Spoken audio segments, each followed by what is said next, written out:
Pessoal, boa noite. Então, em virtude de tudo que aconteceu, da minha doença, da semana científica, do problema lá da internet, que eu fiquei sem internet, então eu tô gravando as aulas, né, que eu perdi esses dias, relacionadas aí ao conteúdo da semana passada, tá? Então, vocês têm um vídeo lá sobre opioides e agora com corticoides, que são os anti-inflamatórios esteroidais, ok? Bom, os anti-inflamatórios, eles podem ser endógenos, que são aqueles que são produzidos pelo nosso organismo, e eles são oriundos do colesterol. Como o colesterol é um esteroide, né, ele é classificado quimicamente como esteroide, então a gente chama esses hormônios de hormônios esteroidais. Então, eles são sintetizados lá pela suprarrenal, e eles têm propriedades anti-inflamatórias, imunossupressoras e mineralocorticoides. Os endógenos, que são esses que são produzidos aí pelo nosso corpo, eles são o que, né? Eles são chamados de, a gente vai encontrar na forma do cortisol, tá? Então, aqui o cortisol, ó, e também a aldosterona. Os exógenos são os medicamentos, gente, ó.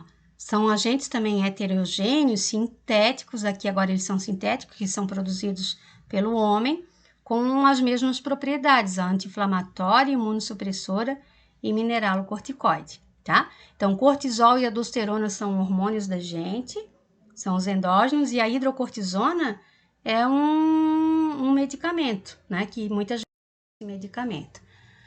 Bom, como é que eles são produzidos? Então, eles são produzidos pela suprarrenal. Então, a suprarrenal é essa proteína aqui, ó. Aliás, essa glândulazinha que está localizada principalmente aqui em cima dos rins, né? Então, nós temos duas. E a suprarrenal, ela é dividida em partes, ó. Então, nós temos o córtex da adrenal, que corresponde a 80% aqui da glândula. E para a produção, para as substâncias que são produzidas ali no córtex da adrenal, elas são mediadas pelo eixo hipotálamo-hipófise adrenal, né? Que a gente já vai ver isso direitinho. E a medula aqui, ó, no meio da adrenal, ela está sob ação do sistema nervoso simpático. Então, né, numa situação de estresse, de perigo, todo mundo sabe que o estresse, a gente tem liberação de cortisol. Então, o que acontece, né? Numa situação de estresse, o sistema simpático, ele ativa a adrenal e a adrenal libera adrenalina, né? E além da adrenalina, a gente tem a produção ali do cortisol, tá? Então, o que a adrenal ela faz? Então, ela libera aldosterona. Essa aldosterona é um mineralocorticoide natural que vai agir lá nos rins para fazer com que a gente tenha retenção de água e sódio. É o que dá, por exemplo, inchaço, né, na pessoa. O cortisol, né, então também a gente produz. Então, é o nosso esteroide endógeno que tem atividade anti-inflamatória, imunossupressora e analgésica.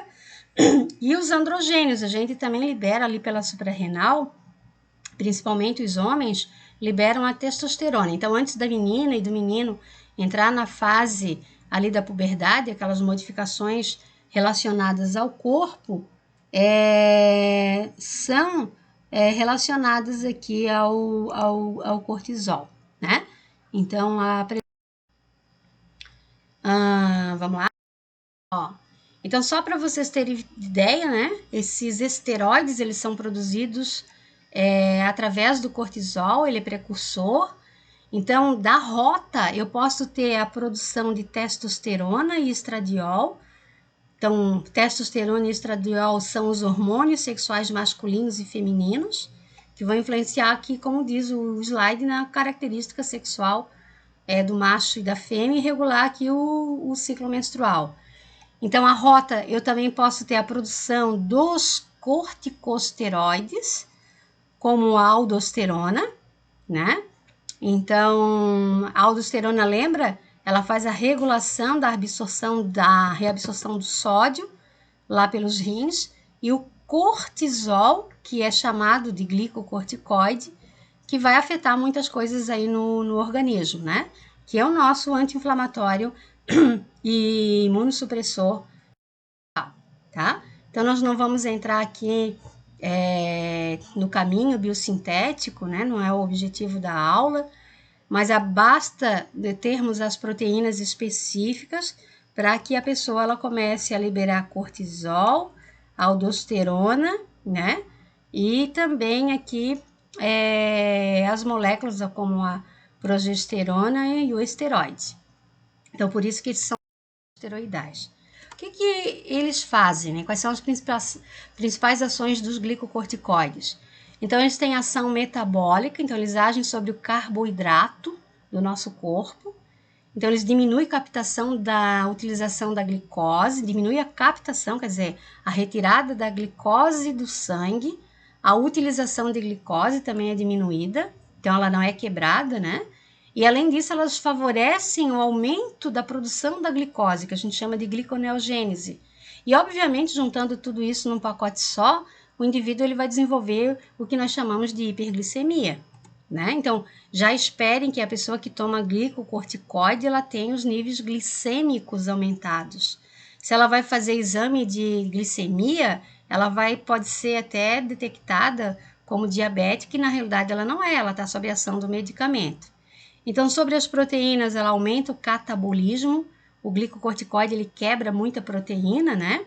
E diminui a produção de proteína, o anabolismo. E nos lipídios, vocês vão ver depois, eles vão ter um efeito que a gente chama de efeito permissivo sobre os hormônios lipolíticos, né? Então, eles vão mexer com esses hormônios e os glicocorticoides eles vão ser responsáveis também pela redistribuição da gordura corporal. Então, o paciente que tem síndrome de Cushing, que é uma doença ligada ao uso, né, dos corticoides, ele tem um fenótipo de distribuição de gordura diferente do indivíduo normal. Bom, ele também tem ação reguladora, né? Então, normalmente, o que acontece no nosso organismo? Nosso hipotálamo, ele estimula a hipófise e a produção do ACTH, e esse ACTH ele age nas adrenais para produzir o cortisol. Isso é o normalzão. Então, todo dia, nosso corpo faz isso, né? Nós temos essa ação aqui, ela está relacionada com, principalmente, ao ciclo circadiano da pessoa. Então, nós produzimos muito cortisol de manhã. Então, de manhã até, né, das 6 até o meio-dia, o nosso corpo produz um monte de cortisol. E quando o cortisol está numa concentração elevada aqui na corrente sanguínea, ele faz esse feedback negativo, né? Que você já sabe dentro da biologia o que é um feedback negativo. Então, o próprio cortisol, ele inibe a sua liberação, né? Inibindo lá o hipotálamo, que inibe a hipófise, que inibe a adrenal. Esse aqui é o tal famoso eixo, né? Hipotálamo, hipófise e adrenal, tá? Agora, se vocês estão fazendo um tratamento com corticoide exógeno, um medicamento, obviamente, né, a concentração, se for uma concentração grande, vai haver esse processo aqui, de inibição, né? Então, ele age sobre o hipotálamo e a hipófise, ação de retroalimentação negativa, né, resultando em diminuição da liberação do corticoide endógeno. Então, nós tomando o exógeno, a gente não pode fazer o uso indiscriminado, porque o exógeno ele desregula a produção do endógeno, né? Desse eixo especificamente. E sobre as células, né? Então, ele age um monte sobre as células, Então, ele age nas áreas da inflamação aguda, ele diminui o influxo e atividade de leucócitos, ele age nas áreas de inflamação crônica, diminui a atividade das células mononucleares e a proliferação dos vasos sanguíneos, diminui fibrose. Esse aqui é um efeito muito importante, porque corticoide, gente, não é bom para cicatrização de ferida, né? Então, ele diminui o processo de cicatrização. Não deixa a pele, por exemplo, produzir o fibroblasto.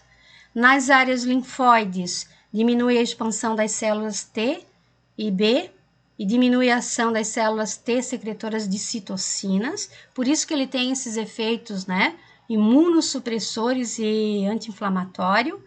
E sobre os eventos vasculares, né, então ele mexe com a vasodilatação, então reduz a vasodilatação, diminui o processo de exsudação de líquidos, então, né, diminui todo o inflamatório.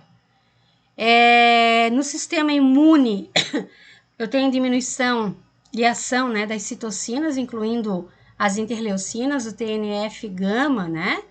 Essa molécula ali que eu já vou dizer para vocês o que significa, né? O GM-CSF, diminuição da produção de eucosanoides. O que são os eucosanoides, né? São lá a serotonina, a prostaglandina, histamina, né? São aqueles elementos da cascata, o tromboxano, são os elementos da cascata do ácido araquidônico. Diminui a produção de IgG, diminui os componentes da cascata de complemento do sangue. Então, os corticoides diminuem tudo isso aí, né? E lá, mostrando lá o que é o GM-CSF, é o fator estimulante de colônias de granulócitos e macrófagos, que tem a ver com o processo de inflamação. E em termos de efeitos globais, o que eles fazem no corpo? Então, eles diminuem a inflamação crônica, nas reações autoimunes, né? Mas também ocorre deteriorização da cicatrização. Lembra que a prof falou para vocês, né, que ele diminui a produção de fibroblasto e tal? Então, por isso que para cicatrizar a ferida, evitem usar medicamento à base de corticoide. Tá? Outra coisa que ele faz é deteriorização da cicatrização, aí é a consequência, né? E diminuição dos aspectos promotores da resposta inflamatória. Essa diminuição dos aspectos promotores da resposta inflamatória é um efeito benéfico, daí ele vai estar de inflamação. Esse quadrinho, né, essa figura é muito legal, ó. Então ela mostra lá todo o eixo, ó, o hipotálamo, produzindo o CRH, que age sobre a hipófise, que produz o ACTH, que age sobre a adrenal, que produz o cortisol. E aqui o efeito anti-inflamatório do cortisol, né? Então, fazendo o quê, né? Fazendo a produção das citocinas pró-inflamatórias, a regulação, né? E das anti-inflamatórias também, principalmente as anti-inflamatórias. Tá? Quais são as principais indicações clínicas desses medicamentos glicocorticoides? Então, eles são usados na terapia de reposição para paciente com insuficiência renal. Então, existe uma doença chamada síndrome de Addison, né, que a gente vai mostrar aqui para vocês também, que está relacionada com a falta de glicocorticoide. O paciente ele não produz, as adrenais elas não funcionam, e daí ele tem que repor. E geralmente, né, ministrar junto com o mineralocorticoide, porque nesse caso aí são as adrenais do cara que está funcionando. A terapia anti-inflamatória imunossupressora, então ele é usado na asma, por inalação, e nos casos graves por via sistêmica. Vocês vão encontrar muito asmático usando, né, as bombinhas, e nessas bombinhas com glicocorticoide, além do broncodilatador. Topicamente, então em condições inflamatórias da pele, do olho, do ouvido e do nariz, então as pomadinhas à base de glicocorticoide. Nos estados de hipersensibilidade, por exemplo, reações alérgicas graves a drogas ou a venenos de inseto, né?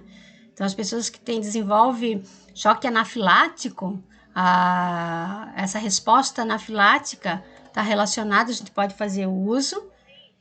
Em doenças autoimunes específicas, né? Coisas disso. Te explicando coisas de doença. Em doenças autoimunes, lúpus sistêmico, artrite reumatoide, anemia hemolítica, púrpura trombocitopênica, idiopática, etc.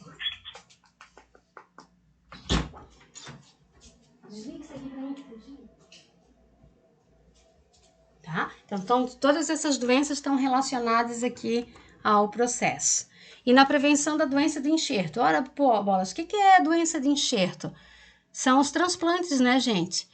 Então, geralmente o paciente ele recebe o glicocorticoide quando ele faz um transplante de órgão. Então, o glicocorticoide, como ele tem um efeito imunossupressor, então ele está trabalhando com isso, né? Ele está diminuindo essa rejeição do nosso corpo com relação a esse órgão que eu recebi. Na terapia das doenças neoplásicas, no câncer, a gente usa bastante, eu usei bastante isso, né? Em combinação com os agentes citotóxicos. O que é um agente citotóxico? Os antineoplásicos são aquelas drogas que vão agir no ciclo celular do tumor lá, né? Então se usa o corticoide também, ó. E é para todos os tipos de cânceres? Não, né? Tem alguns, né? Doença de Hodgkin, a leucemia linfocítica aguda e alguns tipos de câncer de mama também. Para reduzir o edema cerebral em pacientes com tumores cerebrais primários e metastásticos, né? Então, o paciente está com metástase no cérebro, então é muito usado aqui nesse caso a dexametasona. Como componente do tratamento antiemético em combinação com a quimioterapia, os glicocorticoides eles são antieméticos, eles evitam o vômito. Então, eles estão agindo sobre o processo inflamatório, né? Que o câncer também envolve inflamação. Aí, ao mesmo tempo, ajudando lá no tratamento com os antineoplásicos. E quando utilizados com, né, agentes anti-inflamatórios, como agentes anti-inflamatórios e imunossupressores, as ações metabólicas da substância, elas se tornam os efeitos indesejáveis. Que é isso, professora? Que você está falando disso? Por exemplo, ação metabólica, né? Ação sobre o metabolismo. Então, isso tudo se torna efeito colateral. Ação sobre, por exemplo, a produção da aldosterona, né? Efeito colateral, tá? Então, nós temos aí na clínica um monte de glicocorticoide. Qual é a função, né, da indústria farmacêutica? Então, elas vão alterar a estrutura química dos glicocorticoides, visando aumentar a potência anti-inflamatória e diminuir as ações mineralocorticoides. O que é a ação mineralocorticoide? É a ação produzida pela aldosterona, né? Então, quem é o mineralocorticoide? É a aldosterona. Toda substância que tem ação no corpo semelhante à aldosterona, a gente chama de mineralocorticoide, tá? Então, aqui são alguns tipos de agentes corticoides, o cortisol, que é o natural da gente, a prednisona, metilprednisona, dexametasona. Esses outros aqui que a professora está mostrando para vocês são substâncias produzidas a reabsorção de sódio pelos túbulos distais no rim, aumentando, né, e aumenta a eliminação de potássio também, do íon hidrogênio. Ó, então as ações dela, olha só, olha onde é que a água está vindo, ó. Ela está fazendo a reabsorção da água, né? Então tudo que volta aqui para o sangue, que volta para o corpo, eu estou reabsorvendo, gente, né? Tá saindo lá do túbulo distal do rim, tá passando pela membrana desse túbulo distal, né? Que é a célula tubular, e tá voltando aqui para os canais capilares sanguíneos. Então eu tenho reabsorção da água e do sódio, né? Então a aldosterona ela faz a gente inchar. Então, se um glicocorticoide, se um medicamento glicocorticoide, ele tem essa ação mineralocorticoide, então ele vai causar como efeito colateral o inchaço na pessoa, tá? E ao mesmo tempo, ó, eu tô perdendo potássio, ó. Ele faz a gente perder potássio, ó. Então, eu tô jogando esse potássio aonde? Na urina, tá? Então, eu tenho diminuição, ó, aqui no caso de sódio urinário, mas eu tenho aumento de potássio urinário, tá? Então, eles são exfoliadores de potássio, tá? Isso é ruim para a pessoa começa a ter cãibra, tem um monte de coisa, né? E quando eu faço retenção de água e sódio, eu aumento o VEC. O que é o VEC? O VEC é o volume extracelular, é o volume plasmático, né? Então, eu tenho hipervolemia. E se eu tenho hipervolemia, tem aumento da pressão arterial. A gente está aumentando. Bom, falando um pouquinho da cinética, bem por cima, né, que vocês não são lá da farmácia, então a administração ela pode ser por tudo quanto é jeito. Oral, tópica, parenteral, né? Então, eu posso injetar, eu posso tomar, eu posso passar, eu posso usar praticamente todas aquelas vias de administração que a gente viu no começo do semestre. Eles têm lá, o glicocorticoide, eles têm no plasma proteínas específicas que só carregam eles. Olha só que chique, né? Então, a gente chama de proteínas carreadoras de glicocorticoide. São globulinas. Eles são muito lipossolúveis, então eles se difundem muito pelas células e eles são metabolizados ali pelo sistema hepático, né? Pelo fígado da pessoa. Falando um pouco das classes que a gente tem aí no mercado, nós temos os de ação rápida, intermediária. Isso muda um pouco de acordo com a literatura. Então, aqui a gente tem alguns nomes, ó. Hidrocortisona, prednisolona, metilprednisolona, né? E os nomes comerciais. Tudo que tem um Rzinho é um nome comercial, né? A hidrocortisona, natrocorte, a prednisona, meticortem, a prednisolona, o predizin, prednisolon, a metilprednisolona, o depo-meprol. Medrol. Os de classe 2 têm ação intermediária. Então, ali ação rápida, quer dizer que eles agem muito rapidamente e o efeito deles é, assim, mais ou menos prolongadinho, né? Agora, aqui ação intermediária. Eles demoram a agir, mas eles agem. A triancinolona, que é o asmacorte, que é usado muito no tratamento da asma, e o omicilon, que é usado muito no tratamento de feridas, principalmente dessas feridas induzidas pelos ataques de bicho, né? Então, um bichinho mordeu, a pessoa é alérgica, forma aquele caroço lá, então esse omicilon é muito bom. E aqui o drenizon. Drenizon, que o ativo dele é a fluorandrenolida, olha que nome. Ela é muito bom para aquelas infecções de ouvido, gente, que tem muita coceira, né? Que a pessoa vive coçando, quer meter dentro do ouvido. O de classe 3 são os de longa duração, gente. São bem prolongados. Então, eles duram assim no corpo da gente 2, 3 dias. Então, a gente tem a betametasona, que é o Celestone, o Betinovate. Aqui, eles têm na forma de pomada, na forma de comprimido, na forma de líquido, né? Um monte de forma farmacêutica. A dexametasona, que é o Decadron, e o dexacitoneurin. A gente costuma dizer na farmácia que essa dexametasona é o levanta defunto. O cara tá lá podre, toma uma injetável de dexametasona, levanta, né? E outra coisa, a dexa, gente, quando a gente tá fazendo uso disso, eu tomei agora por causa da história do Covid, a sensação quando ela é injetável é horrível, gente, é uma sensação horrível. Dá um calorão na gente, uma coceira pelo corpo inteiro. E aqui os outros, né? O Alog, o Otocinalar, o Sinalar. Eu tenho certeza que esses nomezinhos vocês já souberam também, né? Já souberam. Como é que ele age no corpo? Então, lembra lá quando a gente estudou os receptores, né? Os corticoides, eles vão atuar nos receptores intracelulares, lá dentro da célula. Então, por isso que eles são muito lipossolúveis, né? Então, eles vão interagir com receptores lá no citoplasma e esses receptores vão se grudar no corticoide, vão migrar para o núcleo e vão agir lá no núcleo, né? Então, lá esse receptor ele sofre uma alteração conformacional, expondo o domínio, né? Um domínio de ligação ao DNA. Então, lembra, gente, isso aqui é uma proteína, né?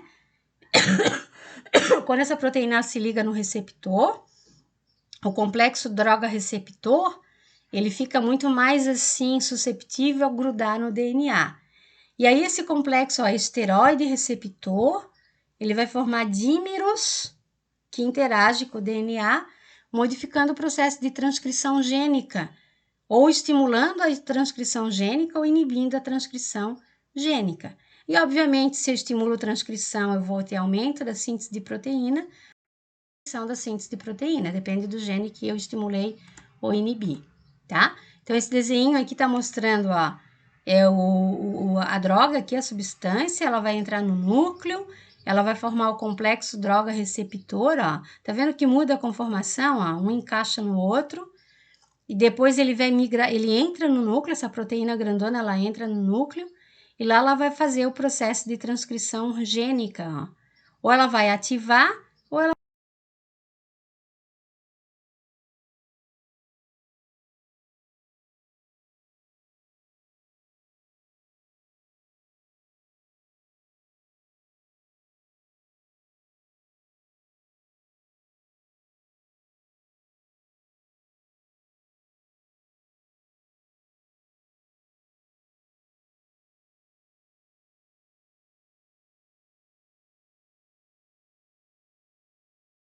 inibir. Aqui é um outro desenho, né? E esse aqui eu gosto muito, você já conhece esse desenho, ó.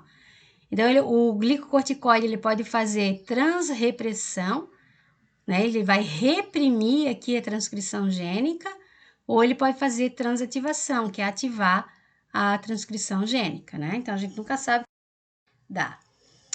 Quais são os efeitos indesejáveis? Né? Então, eu tomei corticoide, o que pode estar acontecendo no meu corpo?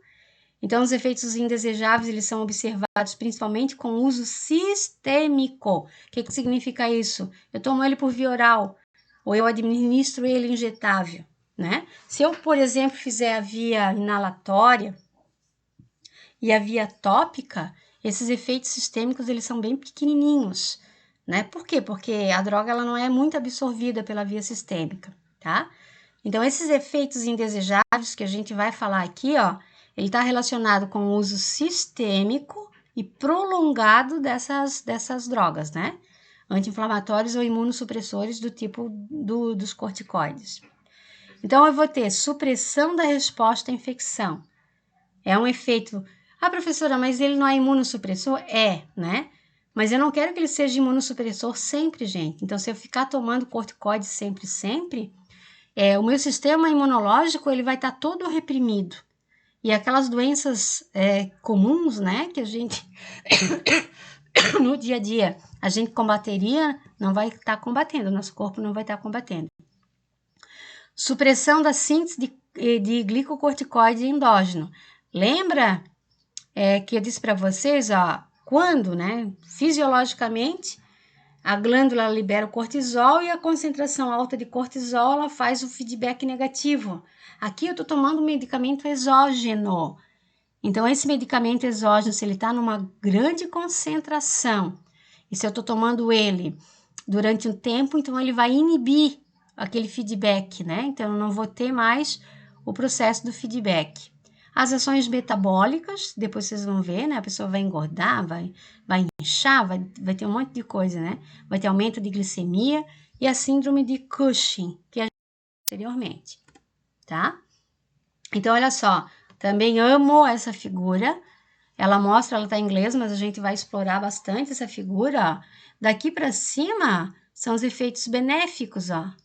Então, ele tem uma ação antialérgica, ele muda, ele é o tipo de medicação que a gente chama DMARD. O que é uma medicação DMARD? Ela muda o processo inflamatório. Então, principalmente aqui nas doenças do joelho, né? Artrite reumatoide, por aí. Ó, age no endotélio, né? Nas disfunções endoteliais. Ela diminui dor, né? Diminui a cicatrização, lembra, né? Ele diminui a cicatrização e causa outras, ó, essas reações elas são relacionadas com a reação aos efeitos anti-inflamatórios e imunossupressores. E aqui embaixo, gente, aí vem os efeitos colaterais, por isso que a gente diz, né? Corticoide ele é usado principalmente quando ele digamos assim, numa situação assim mais grave. Então, o que ele vai fazer, né? Então, como ele é imunossupressor, ele vai deixar o nosso corpo mais, isso se a gente usar demasiado, né? Mais propício às infecções que antigamente a gente dava jeito. Ele causa miopatia. O que é miopatia? Miomúsculo, né? Então, lembra lá dos efeitos sobre as proteínas, né? Então, vai ter um catabolismo muscular. Então, essa pessoa ela vai ter pouca produção de proteína. Então, ela vai ter os músculos bem, digamos assim, fininhos, né? Fraquinhos. ele causa osteoporose, né? Então, osteonecrose e osteoporose. Então, ele vai agir sobre as células, os osteoblastos e osteoclastos. Então, induzindo lá digamos assim, a matriz, né? A quebra ali da matriz óssea. E outra coisa, né? Ele impede que, né? Nós absorvemos cálcio pela dieta.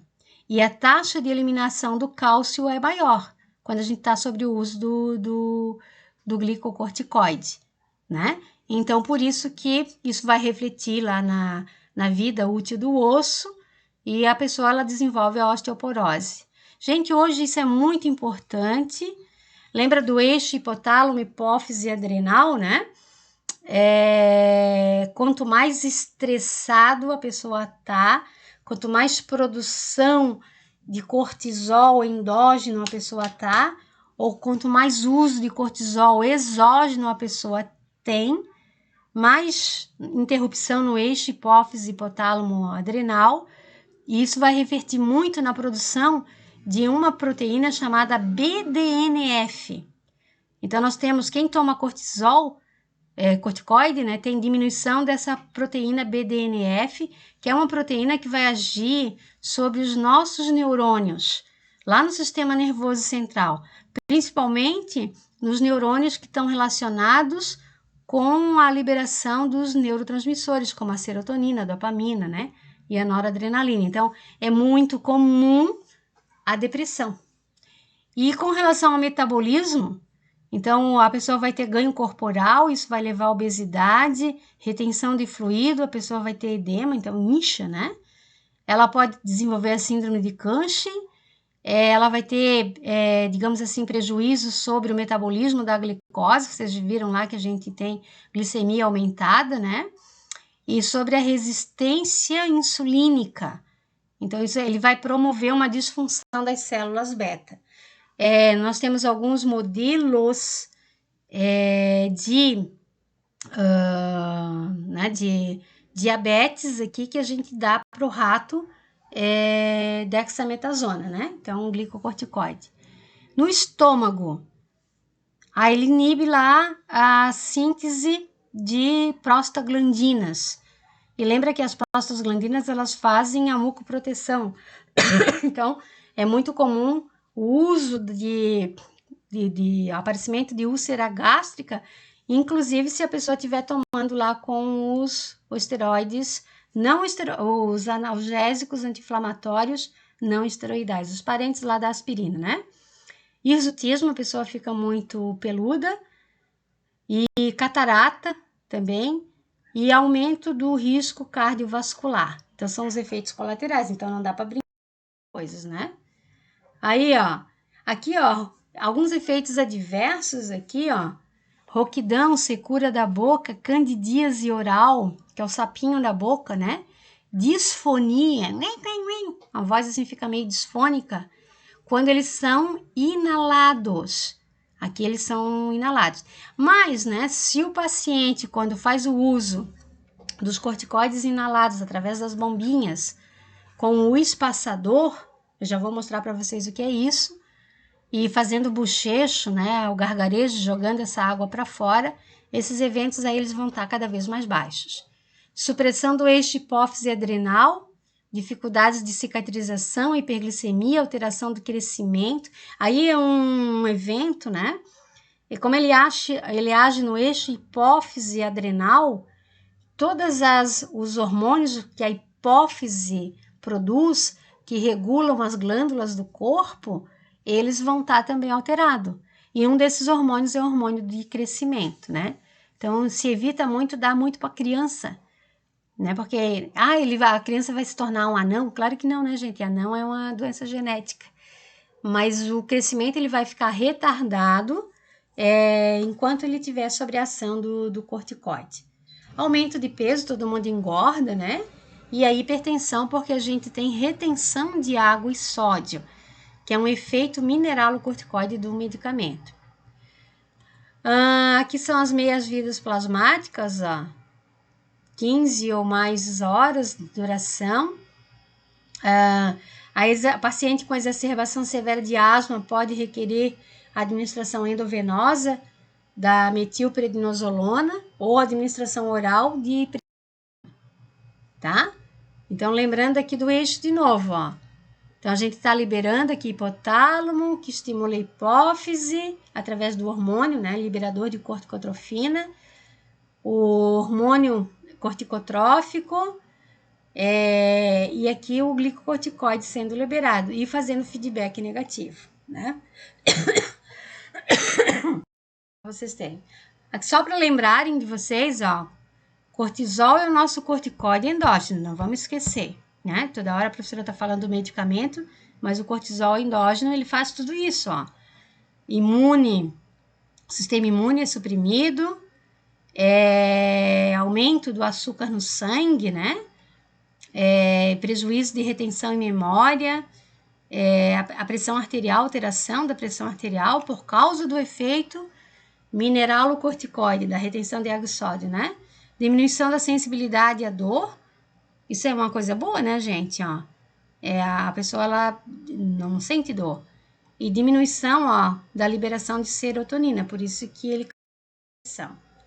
Isso é super importante e muito biológico, é chique, né? Então, o corticoide aqui, ele é lançado na nossa corrente sanguínea de acordo com o ciclo claro-escuro, ou o ciclo circadiano, tá? Então, de noite,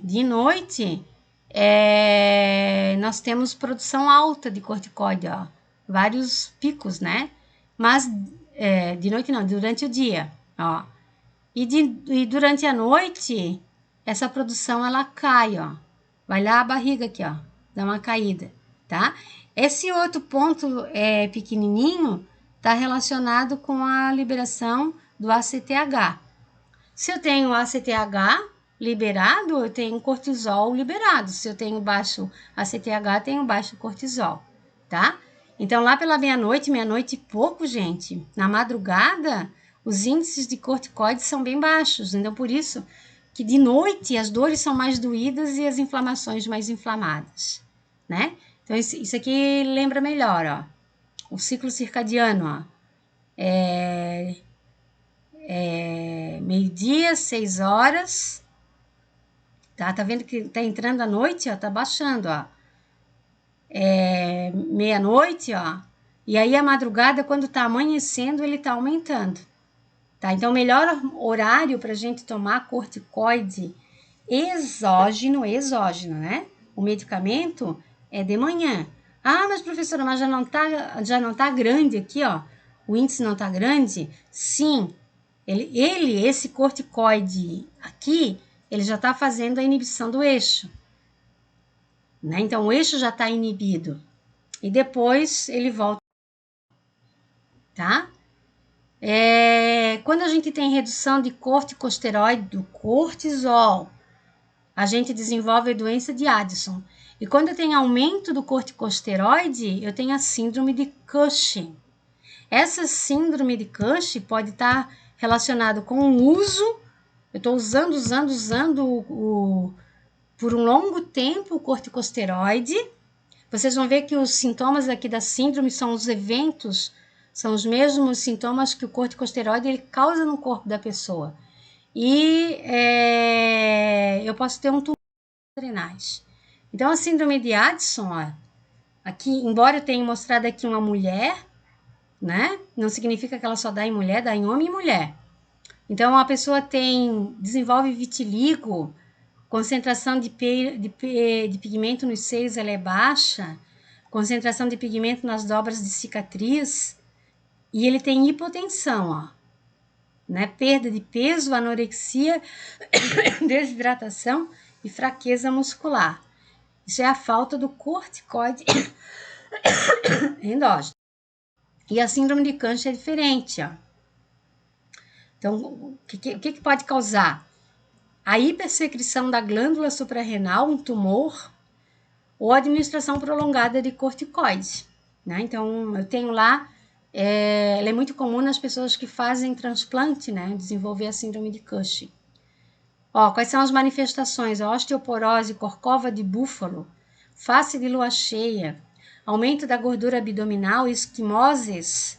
O que é esquimose? Esquimose são manchas roxas, e mal a pessoa toca na pele, a pele já rocha toda. Cicatrização deficiente, braços e pernas livres, finos, né? Lembra da miopatia? E da atrofia endocrinológica muscular.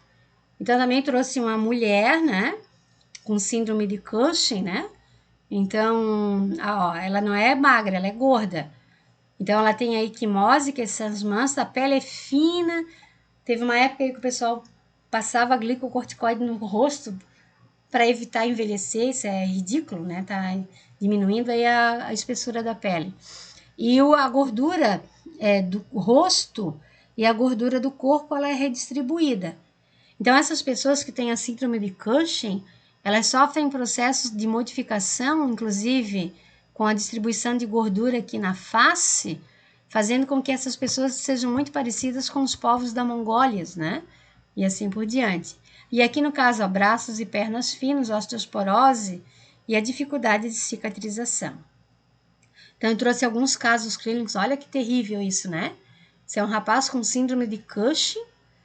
Então, é o efeito de glicocorticoide. Então, o que ele tem? A obesidade central. Então, a gordura, ela se distribuiu toda nessa região, né? Faces de lua cheia, diabetes, osteoporose, miopatia, predisposição para infecções, estrias violáceas, são essas estrias aqui, olha, gente, ó, é no corpo inteiro. A baixa estatura, imagina, isso aqui era um adolescente, olha só como ele ficou, né? Hirsutismo. Hirsutismo não está aparecendo, mas esse é um caso clínico, ele tem as costas. Ó, aqui é um outro caso clínico, só para vocês verem, ó, para mostrar as equimoses lá, ó, que é o bruising, né? E são essas manchas e as estrias do paciente. Gosto sempre de mostrar esse caso. Esse menino aqui, ó, era um baita gatinho aqui, ó. Ele fez transplante de pulmão e em 3 meses de corticosteroide, né? Em doses assim grandes, ele desenvolveu a síndrome de Cushing, né? É a mesma pessoa, gente, 3 meses depois. Né? Então, isso é de Cushing. Aqui um outro caso, ó. Vocês estão vendo que a predominância é nos homens e realmente, olha só que coisa feia, né? Tá? Falando um pouquinho na asma, porque eu sei que tem muito aluno asmático que usa corticoide.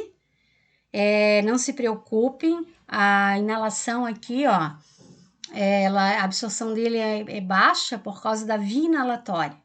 Então, são usados em pacientes. Aí, quando é que a pessoa usa o corticoide? Quando é que o médico prescreve a blecometasona e assim por diante, né, na forma de aerosol? Quando a pessoa ela tem que fazer broncodilatação mais de 3 vezes ao dia. Então, a pessoa está naquela crise da asma intensa, que de vez em quando ela faz broncoconstrição. Então, eles atuam na asma por inibição da resposta biológica à inflamação, impedimento da síntese e ou ação dos mediadores inflamatórios, né? E aqui a gente tem bombinhas. A fluticasona também é outro, ó.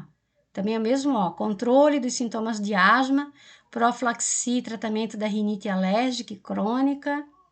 Os efeitos adversos aqui são mínimos com relação a isso, né? Então, e o início de ação, ó, 12 horas, ele leva 12 horas para fazer efeito.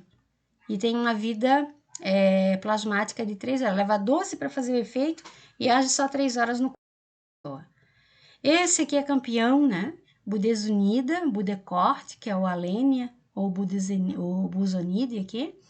Também controle dos sintomas da asma, profilaxia e tratamento da rinite.